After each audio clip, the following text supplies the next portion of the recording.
On February 28th, a political era ended. Ayatollah Khamenei is no longer alive. And when a leader who shaped Iran for decades disappears in the middle of escalating war, the world does not simply move on. It recalculates. We are no longer speaking about a single strike. We are speaking about a power vacuum inside one of the most strategic nations in the Middle East. We are speaking about a conflict between Iran and Israel that was already dangerous, now entering a far more unpredictable phase. History teaches us something important. When long-standing authority collapses during confrontation, stability rarely follows immediately.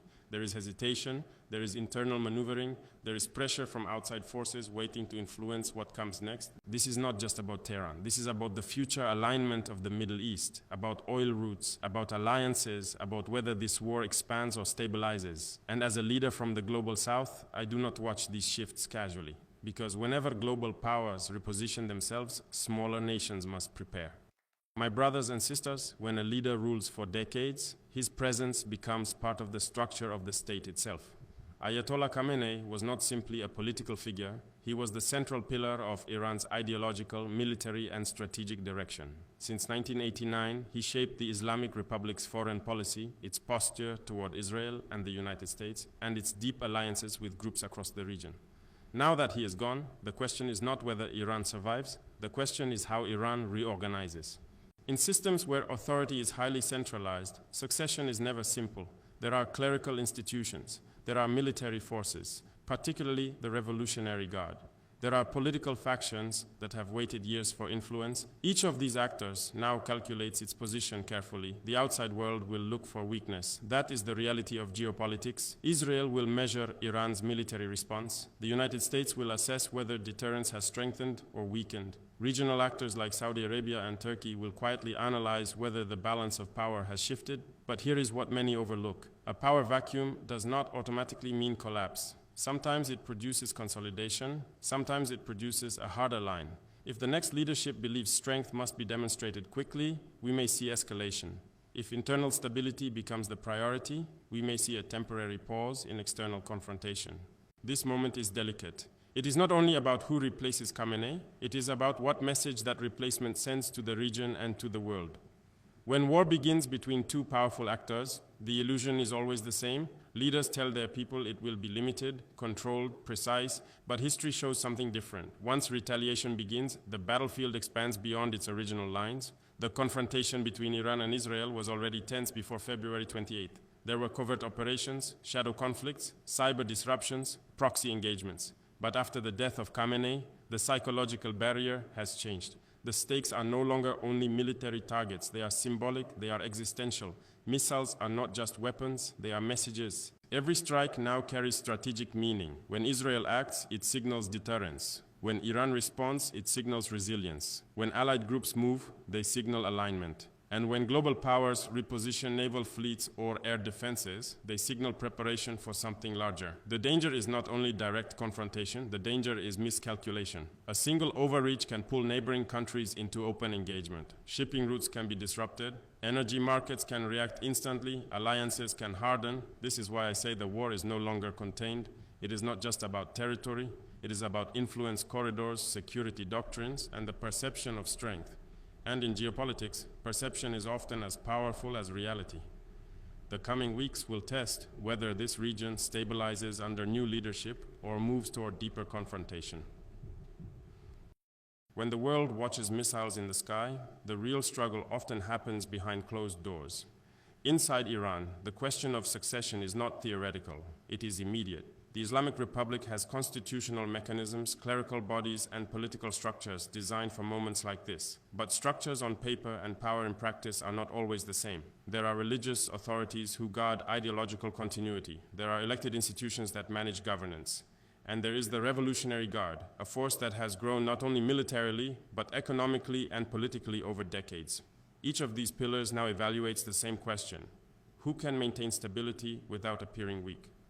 Transitions of this magnitude test loyalty networks.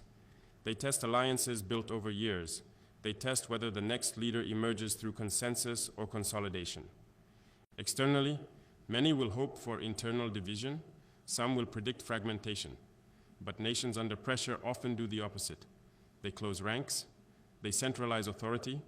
They redefine doctrine to project strength. If the new leadership believes that deterrence must be reinforced quickly, the response toward Israel and its allies may intensify.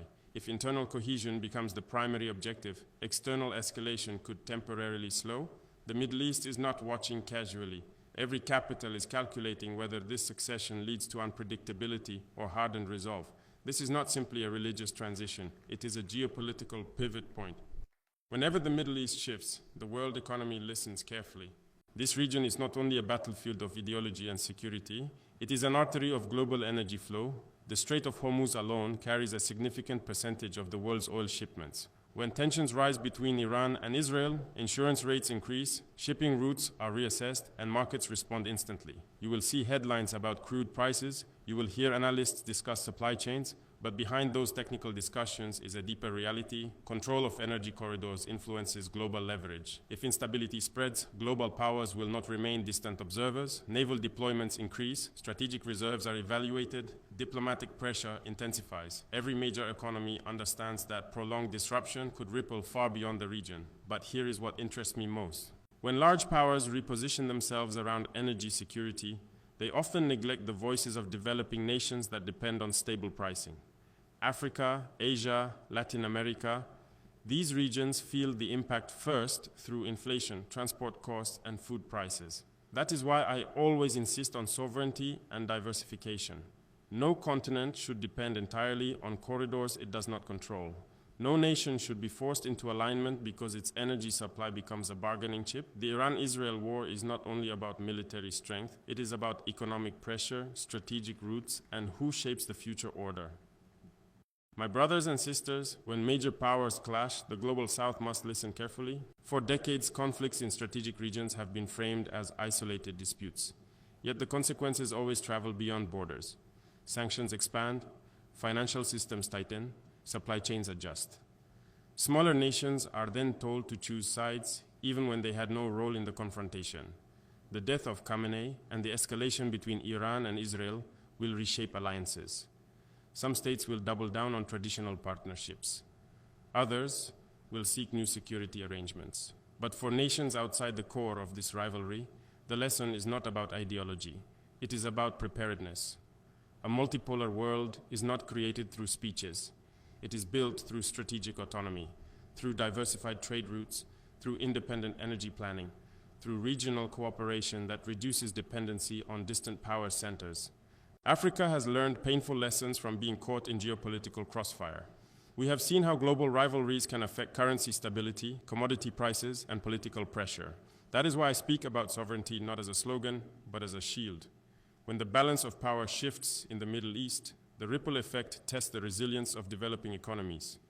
Those who are prepared will navigate turbulence. Those who are dependent will feel every shock. This moment is a reminder that the future belongs to nations that plan beyond crisis headlines. We now stand at a crossroads. Khamenei's death closed one chapter, but it did not end the confrontation. The next phase will not be defined only by emotion or retaliation. It will be defined by calculation. Iran must decide how it wants to project strength under new leadership. Israel must determine whether its strategic objective has been achieved or whether further action is necessary. The United States and regional actors will measure deterrence carefully. No one wants to appear weak, but no one wants uncontrolled escalation either. This is where history becomes instructive. After major political shocks, nations often enter a period of strategic signaling, military exercises, diplomatic visits, quiet back-channel negotiations. Public rhetoric may remain firm, but behind the scenes, risk management intensifies. Because once a direct confrontation between regional powers expands too far, it becomes extremely difficult to control. There are three possible paths. One is rapid escalation, where retaliation cycles deepen and regional alliances harden. Another is controlled tension, where both sides demonstrate strength but avoid crossing irreversible lines. The third is gradual recalibration, where leadership transitions create space for strategic reset. The world will watch which path emerges, but regardless of the outcome, one truth remains. The Middle East has entered a new strategic phase.